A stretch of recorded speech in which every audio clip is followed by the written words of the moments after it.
Hello one, this is Sumit Kumar. अब मैं IIT jam के कुछ सॉल्यूशन दूंगा जो मेमोरी बेस्ड रहेंगे। ओके, तो ये क्वेश्चन को कल मैंने ऐसे ओरली बोला था, बट आज की वीडियो में इसको कम्प्लीटली सॉल्व करूंगा क्या तरीका है। ठीक है, और ये जो भी मैं दूंगा सॉल्यूशंस, ये जो स्टूडेंट्स को कुछ क्वेश्चंस याद है उन्हीं के बेसिस पे होगा। एक बार जब क्वेश्चन मुझे मिल जाएगा तो अच्छा लगेगा उसका आंसर देने में। बट कोई बात नहीं, जिनका एग्ज़ाम अच्छा गया है बहुत अच्छी बात है, जिनका अच्छा नहीं गया है आगे और अच्छा करने की कोशिश करें। आने वाले जो एग्ज़ाम्स है बस यही है, एक बार अपने बारे में थोड़ा सा ठंडे दिमाग से सोचें कहाँ से गलती हो गई, क्या सुधार हो सकता था। उसको अगर आप सुधार करना चाहते हैं और अच्छे से करना चाहते हैं तो यहाँ पे कुछ कोर्सेस अभी लॉन्च हो रहे हैं, अगर आप चाहें तो जुड़ सकते हैं और मज़े से मैथमेटिक्स कर सकते हैं। बाकी कुछ टेंशन लेने की ज़रूरत है नहीं, रिलैक्स रहें। ठीक है, चलिए इस क्वेश्चन पे आते हैं कि क्वेश्चन क्या है। देखिए, यहाँ क्वेश्चन पूछा गया है कि number of homomorphism from Z3 to R modulo Z, और दूसरा number of homomorphism from R mod Z to Z3।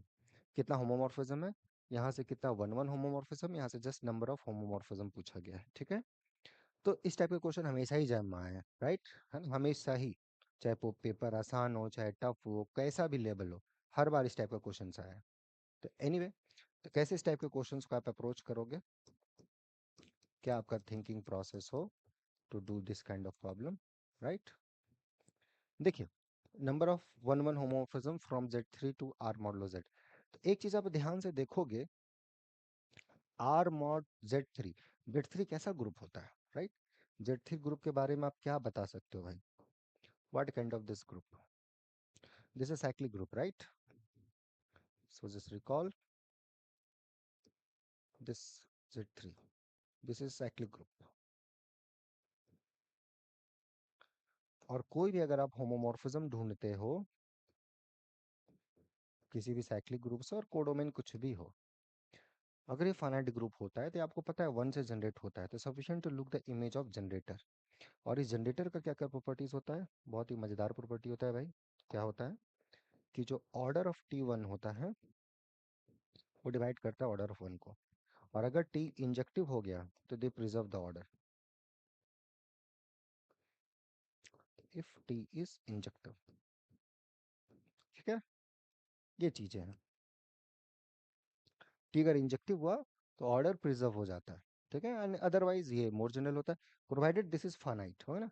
जो डोमेन जो फाइनाइट ग्रुप है ना, तो जो भी का इमेज आप देखोगे तो उसका जो इमेज आएगा वो डोमेन का जो एलिमेंट है जिसका आप इमेज ले रहे हो उसका ऑर्डर को डिवाइड करेगा। अगर फाइनाइट है तो, इनफाइनाइट है तो ऐसा नहीं, फिर उसको आप कहीं भी भेज सकते हो, नॉट एन इशू। तो यहाँ तक आया, ठीक है, डन। नाउ अब इस पे थोड़ा सा हम लोग अगर काम कर लें मजे से तो और मजा आ जाए। So order of T1 is equal to order of one if T is injective.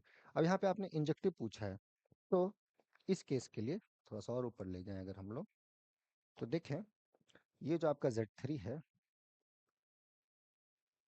सो ये R मॉड Z के लिए, राइट, तो जो T ऑफ वन है इसका ऑर्डर वन के, मान लेते हैं अगर मिल रहा है तो, मिल रहा है तो कितना मिलेगा, तो तीन। तो T1 का इमेज R मॉडलो Z में तीन होना चाहिए। तो पहली बात, R मॉडलो Z के पास तीन ऑर्डर का एलिमेंट है कि नहीं, यस वी हैव। जैसे ये 1/3 प्लस Z, ये आप देखोगे 1/3 plus Z, this is an element of order 3।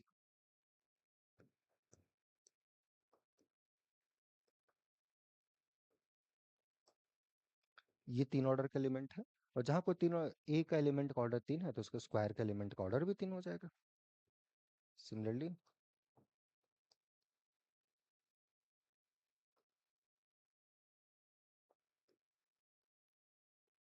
This is also an element of order 3, and these are all, ठीक है, okay.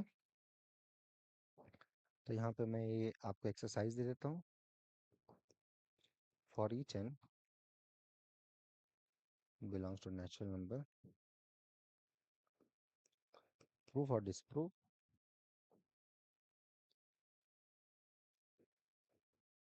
R mod Z has 5 elements of order n।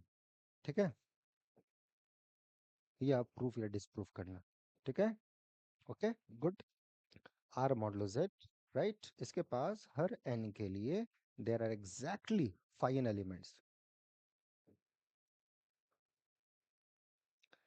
Exactly 5 elements of order n. Exactly 5 elements होंगे N order का। तो ये statement सही है या गलत है, इसको अगर सही है तो प्रूफ कीजिए, डिस्प्रूफ है। तो अगर ये आपने कर लिया है तो R modulo z has exactly 5 3 elements of order 3, that is 2. So number of choices,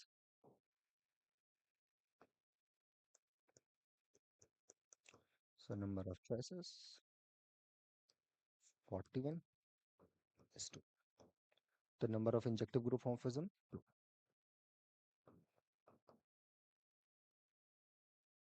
injective group homomorphism from Z3 to R modulo Z is 2.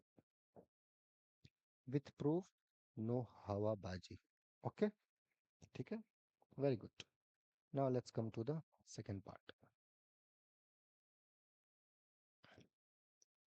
Now you are asking number of homomorphism from this to, यहाँ तो injective आप बात नहीं कर सकते, infinite group है ये। अब देखो यहाँ पर एक होमोमॉर्फिज्म ट्रिवियल तो हमेशा ही है। अब यहाँ कोई भी आप मैप उठाते हो T plus Z, right right, T, तो यहाँ पे कि आप ध्यान देना, कोई भी टी अगर आप रियल नंबर में लोगे तो t/3 भी आपका एक रियल नंबर होगा, राइट, रियल नंबर है, फील्ड है, डिवीजन मल्टीप्लिकेशन सब कुछ अलाउड है। सो टी प्लस जेड आप इसको आराम से 3 टाइम्स t/3 प्लस जेड, ये ऑपरेशन वाइज लिख सकते हो। इसको आप 3 बार ऐड करोगे, right, if you add it 3 times you will get back this, right, ये ना ऑपरेशन है यहाँ पे आर मॉडुलो जेड में एडिशन, ये तो है। सो अगर कोई होमोमॉर्फिज्म है and if they are looking for the image, इसको अगर ग्रुप थ्योरी के लैंग्वेज में देखोगे, t/3 प्लस जेड का पावर 3 है। ग्रुप थ्योरी के लैंग्वेज में अगर आप इसको देखोगे तो ये एलिमेंट है, right, t/3 plus z power 3 is equal to this. So this is nothing but just operation will preserve. So t of t/3 plus z, अब ये होमोमॉर्फिज्म है, suppose t is a homomorphism, मान लो कोई भी homomorphism आप लेते हो, तो ये ग्रुप ऑपरेशन प्रिजर्व करेगा, है ना, power 3 will come. So t of t/3 plus z whole power 3 is z3 में। अब z3 में जो ऑपरेशन है वो एडिशन है, तो 3 will come here, so 3p, इतना मैं लिखने का जरूरत नहीं है, बट चूंकि मैं समझा रहा हूँ इसलिए 3 times T of t/3 plus. अब ये कोई भी एक नंबर हो सकता है Z3 का, तो Z3 का कोई भी मेंबर है, उसको आप 3 बार उसको ऐड करोगे, you will get it 0, right. So p plus z 0 for all t belongs to Z. So t is a trivial map. So t is a trivial map. Is that clear? T is a trivial map. Done. So t आपका trivial map होगा. So the only one group homomorphism. So only one group homomorphism from R modulo Z to Z3. तो R modulo Z से Z3 के बीच में we have only one homomorphism. सोच this. तो ऐसे इस क्वेश्चन को हम लोग को बनाना था, ये हमारा अप्रोच था।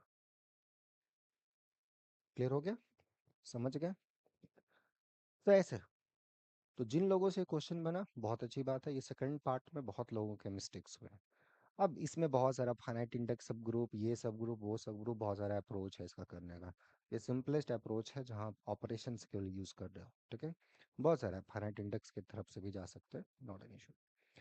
तो ऐसे, तो बेसिक चीजें जब क्लियर रहेंगी तो मजा आएगा आपको आंसर में, ठीक है। इसलिए मैं बोल रहा था फाउंडेशंस पे काम करें, अच्छा रहेगा। आने वाला जो एग्जाम्स है आपका, चाहे सीयूटी दे रहे हैं चाहे आईएसआई दे रहे हैं, उसके लिए आपको हेल्प मिलेगा। अगर ये सारे क्वेश्चन में दिक्कत होती है, क्योंकि वहाँ पर लेवल और रहेगा, मैट्रिक स्पेस है, ये सारी चीज़ें हैं, उसमें अगर दिक्कत है, डर है, और उसको आप दूर करना चाहते हो और अच्छे से एग्जाम देना चाहते हो, और उसमें अगर आपको सपोर्ट की ज़रूरत है, तो हम लोग हैं यहाँ पे। क्रैश कोर्स ICICMI के लिए स्टार्ट हो रही है 5 तारीख से। अगर आपको जुड़ना है, आराम से जुड़ें और मज़े से मैथमेटिक्स करें, ज़्यादा टेंशन न लें, ठीक है। अब जो हो गया जैम के एग्जाम में हो गया, उससे एक लेसन लें, आगे मिस्टेक ना हो, ये ध्यान में रखें, ठीक है। ओके, बाकी हम लोग मिलते हैं फिर अगले वीडियोस में, और 5 तारीख से मिलेंगे क्रैश कोर्स में। तो जो भी स्टूडेंट सीरियस हैं, मिल कर देंगे, ठीक है। Till then enjoy the subject, take care, bye.